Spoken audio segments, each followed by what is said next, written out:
Alright, hi guys. So, as you guys may know now, the season's about to start, and I want to quickly discuss the current trends. So, what I mean is the players that have been selected.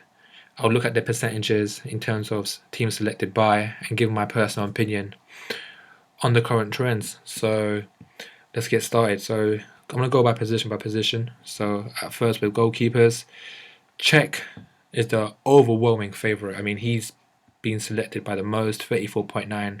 That's considerable. That's over. That's like one in every three team in fantasy football has Czech. And I think that's a testament to Czech himself because he's obviously a quality keeper, but also to Arsenal, how defensively sure they were last season, especially in the second half. That's the main part of the season where defensively they were very good. They conceded, I think, 13 of 19 games, and there's no doubt Czech has shown to be a very good keeper pre-season. Wolfsburg, some very good saves, against Chelsea, the Oscar free kick. So yeah, and then obviously there's Courtois. Jose Mourinho teams tend to be very good defensively. They last season, I mean, they conceded a lot of games where only conceded by one goal, so you never saw them really conceding more than one goal in a game. But so I don't think they kept that many clean sheets than you would originally kind of expect from a Jose Mourinho team. But the one thing they don't do is concede a lot of goals in one game. I think the Tottenham White Hart Lane game was just a one-off. So yeah, people look like they're backing Arsenal and Chelsea keepers. Schwartz is the third popular, sorry, and yeah, I mean that's clearly just because down to his value, and I think this is a clear indication that people are running the whole kind of system of one really good keeper and the second one as the lowest value, which I'm not a favourite of. I don't kind of preach it, and I don't think it's wise because having rotation of keepers based on home and away fixtures is very useful, and not even necessarily home and away, but you want to have flexibility generally. So, and then obviously you've got keepers from Hart as the fourth Man City player. So, but it just shows how down pecking in the pecking order Man City have come defensively relative to Arsenal and Chelsea. Because last season they weren't a good defensive outfit at all. And yeah, Fabianski's there. I think he was the best defender in the Fantasy Premier League last season. Sorry, best goalkeeper. So no surprise there to see him there. 11.4, fifth on the list. And then yeah, downward onwards. De Gea's there, number 6, but there is confirmation that he won't be playing tomorrow. So I think those guys who got them in the team need to do some changes quickly, don't they? But yeah, that's the goalkeepers kind of summarized, and I think it's important just to discuss this. And from this you can kind of infer a lot of information about what people are currently doing in terms of strategy, philosophy, and how they're exactly playing the game. In terms of defenders, Klein, again, overwhelming favourite by a margin, 41.7. It makes sense because Klein has shown himself to be a very offensive defender, and with Benteke there, potentially he could get assists. So makes sense. Liverpool did have a decent defensive record at a certain point of season, just before the Man United game, where they lost due to matters like two good goals. But before that, Liverpool had got into a run and they were keeping clean sheets. I think they kept like 4 clean sheets in a row because I had Moreno last season and I remember this. So Liverpool are capable of keeping clean sheets, and although I don't think they're a very good defensive outfit, but they have shown that they can keep clean sheets. So Klein is a good transfer. Second, Ivanovic, no surprise there. Like in my previous videos, I discussed about this.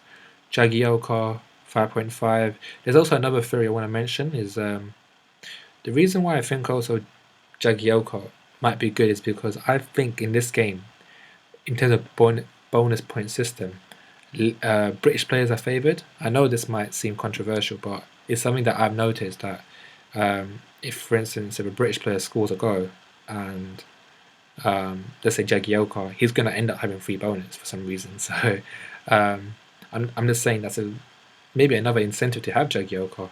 But I'm not so sure about this Jagielka percentage of 25.9. If you look at Everton fixtures, except for the first one, it's just a horror show really until November. We might be in November and see Everton in the bottom three, and it's not down to maybe the team; it's just down to the fixtures.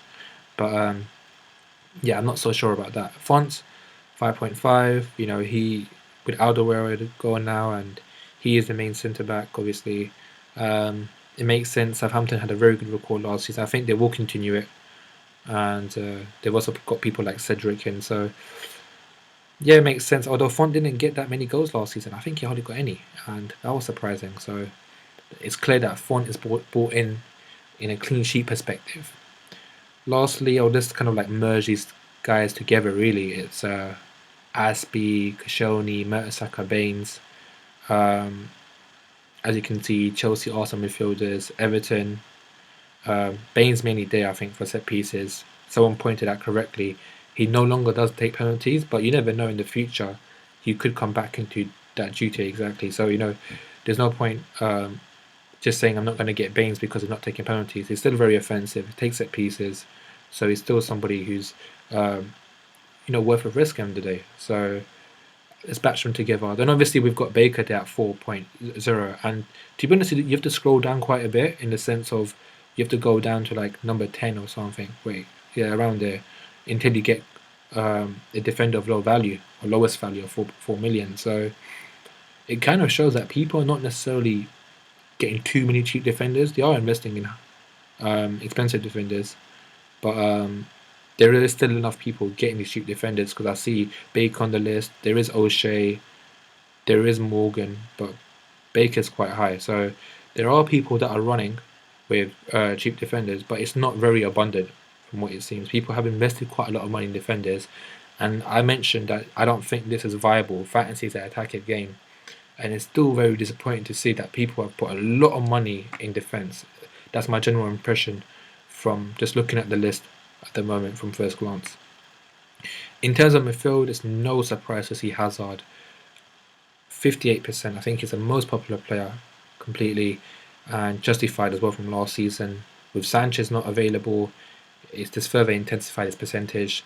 And then we have a massive gap of 32%. And then we've got Depay, and clearly these are Man United fans. Henderson, Liverpool. Yeah, these are Liverpool fans. Sterling, Man City. These are clearly QPR and Liverpool fans. Yeah, so, but serious talk. Yeah, Depay, I'm not so sure about this. It's not exactly a set piece taker, and I think this is very fan related. Henderson makes more sense because of his set piece, and Depay, I'm not saying will get goals. He can get goals. I'm just saying that it's just a bit, I don't know, interesting just to see that. I think there are better midfielders to get than Depay, but he could have a very great impact at the start of the season. So let's see. Sterling there, no surprise. Even though it doesn't take set pieces, we know how good of a player he is. Aguero not available at the moment, coming back from Copa America. He's a very good option at £9 million, and he's cheaper than Silva by £1 million, which is a kind of important thing.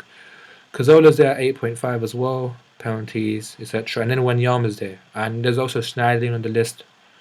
And people are getting Wanyama weirdly enough, and it's a clear indication that they've kind of resorted to having maybe 4 midfielders of value and one less. And although that's fine, I mean, I tend to think it's worth cutting it in defence and just investing more in midfield.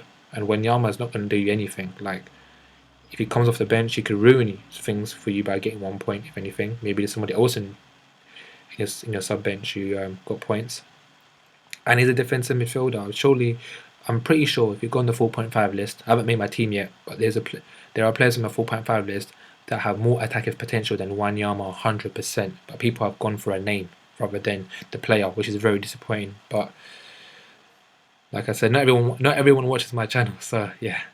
Now, I think that's a good enough analysis in terms of midfield. It makes a lot of sense. People mainly looking at set pieces and players' roles and duties for their particular teams. So, and also another thing, even though Cazorla's quite high, Arsenal midfielders are not very abundant. It's people because of the fact that not everyone is aware of what Arsenal's midfield outfit is, except for Coquelin. And I do think Ozil and Sanchez, when they're back, will be guaranteed first team players.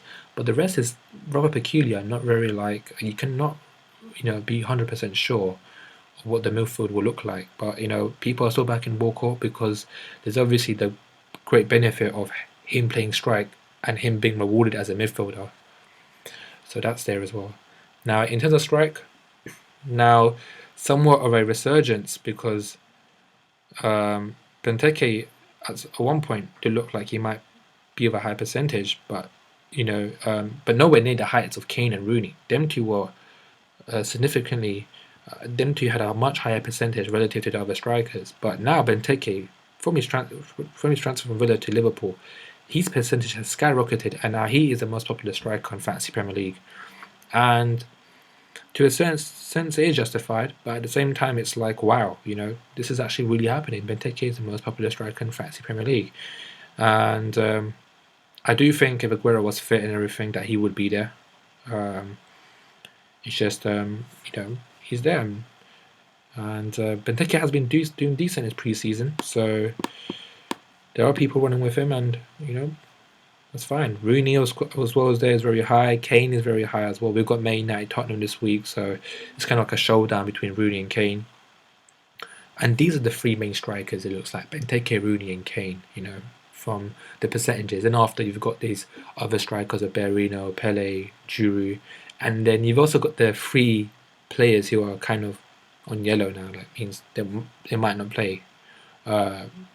Well, Aguero doesn't look like he'll be playing actually. So Costa with hamstring problems, Lukaku injury problems.